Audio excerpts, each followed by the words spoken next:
Isang magandang balita para sa Gilas at gayon din sa Barangay Ginebra dahil natupad ang expectations ng Samahang Basketball ng Pilipinas na ibigay kay Justin Brownlee ang minimum suspension na 3 months na inanunsyo ng SBP galing sa opisina ng FIBA.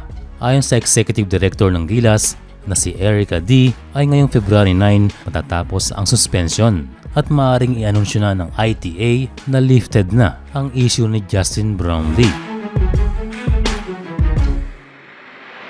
Isa raw ang nakatulong para mabigyan ng bagaan na desisyon ay ang pagpirma ni JB noong November 9 ng voluntary suspension. So JB is free and available na sa darating na FIBA window ngayong buwan. Kung sakaling magkulang man ang 12 na napili ni Coach Tim ay malaking impact ang pagpasok ni Justin Brownlee.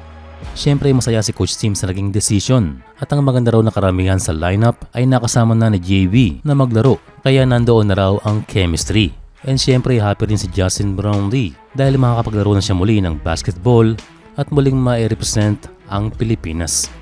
At nang dahil nga sa decision para kay Brownlee, bukod sa mga Gilas fans, ang unang magre-react dyan ay ang mga fans ng basketball team ng China. Na headline agad ang naging decision kay Brownlee at hindi makapaniwala ang ilan kung bakit 3 months lamang ang naging decision. Walang salita na ang FIBA at wala silang magagawa kundi mag-move on na lang katulad ng iba na paghandaan na lamang daw ang next Asian Games at umaasa na ang CBA ay gumawa ng paraan para sa kanilang national team. At ang kanilang tinutukoy na kalakasan ng Pilipinas ay ang ating mga tres.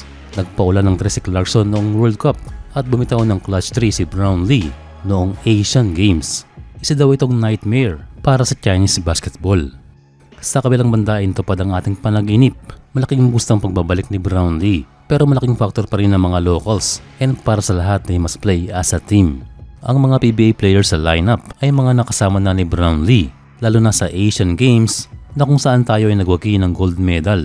Kaya hindi na mahihirapang mag-adjust si JB sa mga players na ito. Ang exciting part ay kanyang makaka-teammate ang mga future ng Philippine basketball mula kay Dwight Ramos, AJ Edu, Kai Soto at ang tandem nila Kevin Kembao at Carl Tamayo.